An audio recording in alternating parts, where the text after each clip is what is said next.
Nous sommes au centre de Chicago et regardons vers le nord.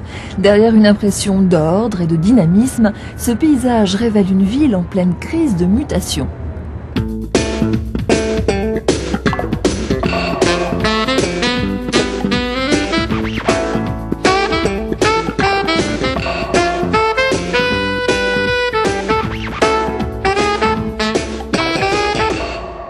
Chicago s'est développé sur les rives du lac Michigan, à l'embouchure de la rivière qui a donné son nom à la ville.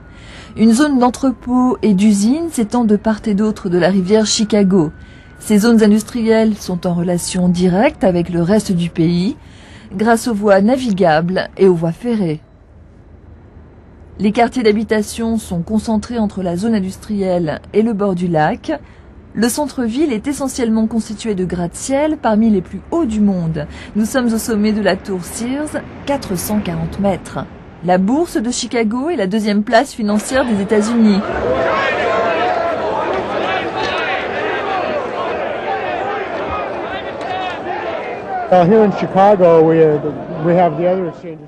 À la bourse de Chicago, nous achetons et vendons des céréales et du bétail. Ici, nous sommes à un carrefour de voies ferrées. Les matières premières arrivent facilement et, après transformation, les produits finis sont transportés par bateau à destination des Grands Lacs et du monde entier. Grâce à cette situation de carrefour, les marchands sont arrivés et les financiers ont suivi.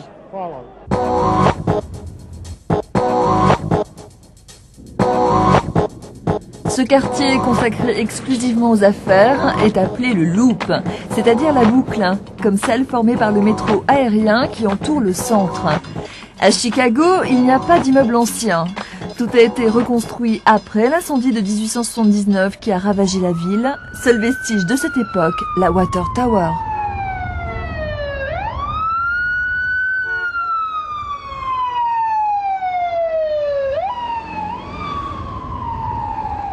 Dans la zone industrielle, les entreprises sont de plus en plus rares. Les célèbres abattoirs ont disparu, il ne reste plus qu'une aciérie.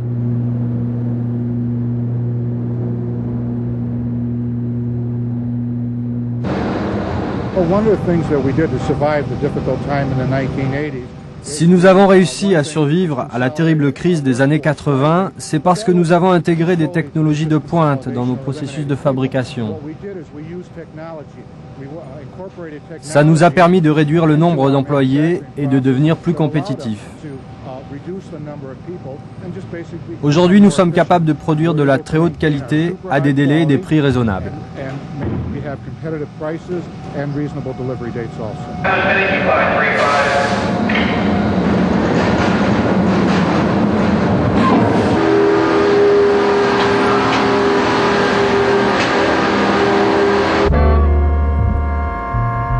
Les traces du passé prospère de Chicago, alors grande métropole industrielle, ancien grand port fluvial et maritime, se retrouvent sur des kilomètres de friches. Des quantités considérables de matériaux sont recyclés par une entreprise subventionnée par la ville, ce qui permet de donner du travail aux chômeurs.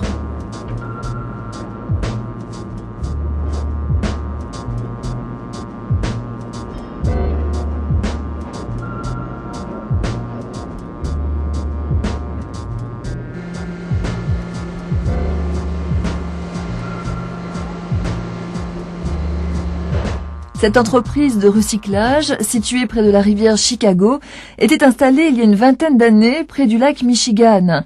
Aujourd'hui, ces rivages abritent un ensemble résidentiel appelé Gold Coast, le quartier le plus luxueux de Chicago.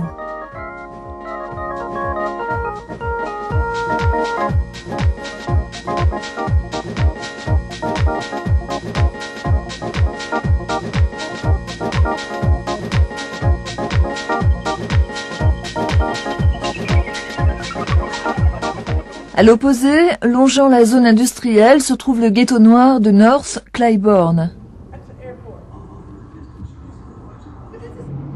Tu peux me donner un peu d'argent, j'en ai besoin. Je crois que j'ai rien sur moi. Allez, juste $1, quelques cents pour le transport. J'ai rien à te donner. Allez, un petit effort. Oh, tu m'as compris, j'en ai pas. Ardenia est responsable du bureau d'aide sociale du quartier.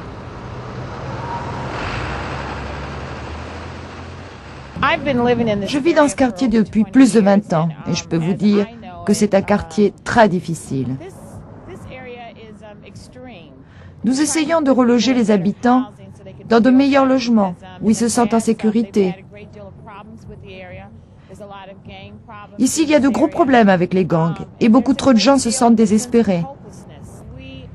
C'est pour ça qu'au bureau d'aide sociale, nous essayons de combattre ce désespoir et d'apporter notre soutien à la population pour que la vie soit un peu meilleure.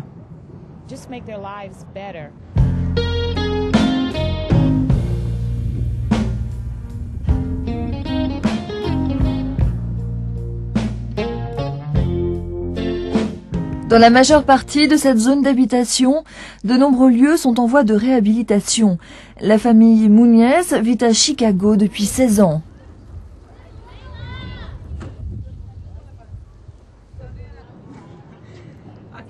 Ici, la vie est plus facile pour nous.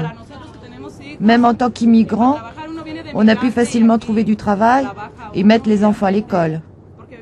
Au Mexique, c'est bien plus dur pour tout, pour manger, pour tout. Ce quartier me plaît beaucoup. Ici, on se sent en sécurité. Le quartier est en train de changer. De plus en plus de gens viennent s'installer ici, comme des hommes d'affaires qui s'installent dans des résidences. Du coup, le quartier devient plus calme. Il y a moins de problèmes. C'est bien mieux qu'avant. En moins de 20 ans, la ville de Chicago a perdu 1,5 million d'habitants et des milliers d'entreprises. La ville se remet à peine de ces violentes transformations grâce à une politique volontariste de récupération des espaces abandonnés.